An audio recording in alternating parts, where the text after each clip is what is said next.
Inizio della nuova legislatura, votazione in corso per l'elezione del Presidente dell'Assemblea, alla prova la candidatura Arbissone. Sara d'Ercole con un voto diverso, più giovani e donne, fra i deputati compaiono tacchi alti e pullover, i gridini arrivano accompagnati dai cittadini.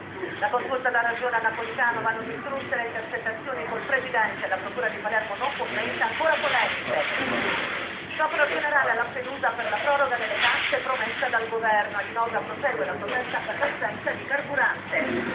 Uno dei più versatili artisti contemporanei, Michael Nyman, in concerto a Palermo, le sue musiche unisce i suoi video e le sue foto.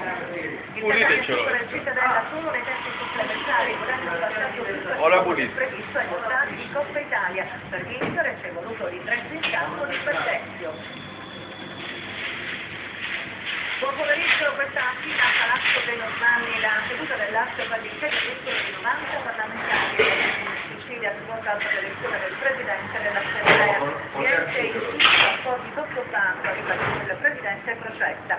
Tra le novità di questa legislatura la consistente famiglia di donne e giovani, accompagnati da un gruppo ospitale. E noi siamo collegati in diretta con Palazzo dei Normanni dove c'è Livia Tilosa. Sera Livia.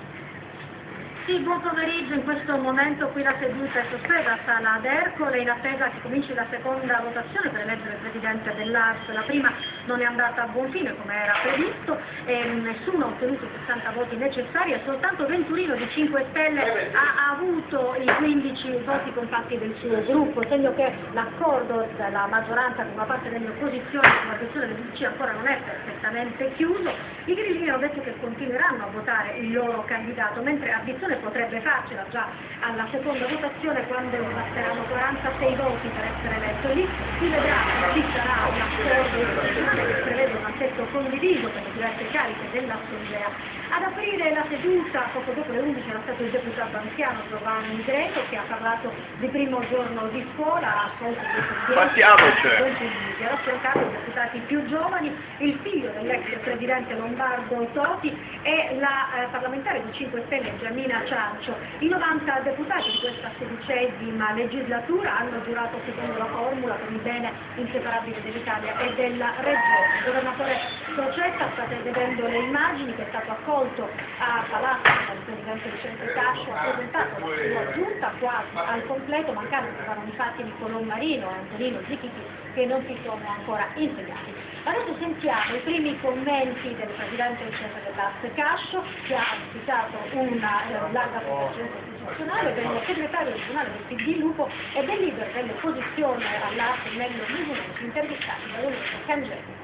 Credo che il Presidente non abbia bisogno di consigli, mi pare che abbia idee molto chiare. Ho semplicemente detto il mio pensiero riguardo il clima d'aula di oggi, che non tiene assolutamente costruttivo, quindi credo che oggi stesso l'Assemblea potrà avere il suo presidente. Noi come Partito Democratico siamo impegnati a sostenere la candidatura dell'onorevole Giovanni Arbissone, un'indicazione del DC che noi condividiamo e riteniamo che possa ottenere un buon risultato per rappresentare il meglio il Parlamento europeo. Quali tipi di relazioni all'interno del PD e del DC?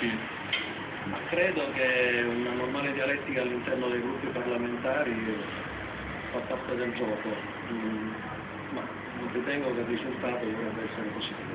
Sarà un'opposizione senza aggettivi, non faremo sconti, non infiliremo accordi sotto banco, tutto quello che sarà fatto alla luce del sole. Dopotutto, se l'opposizione è forte e libera e non imbavagliata, la maggioranza e il governo lavora meglio e lavora di più. Speriamo che accadrà anche questo governo. Presidente dell'ARS?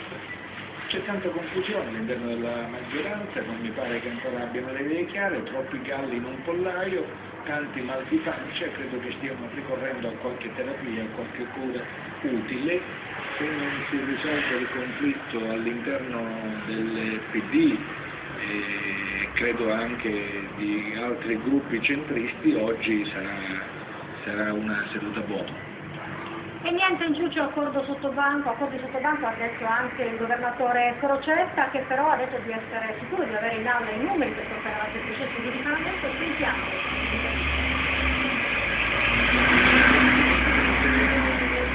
Sono provvedimenti che riguardano la spending review e la necessità di andare con le direzioni di società inutili, tra l'altro è un indirizzo già ricevuto anche già dalla precedente assemblea, e credo che sarà condiviso persino all'unanimità dalla nuova, e la dimensione, diciamo, sociale che noi dobbiamo dare anche alla difesa dei deboli e la soluzione ormai che è diventata troppo antica dei problemi del precariato.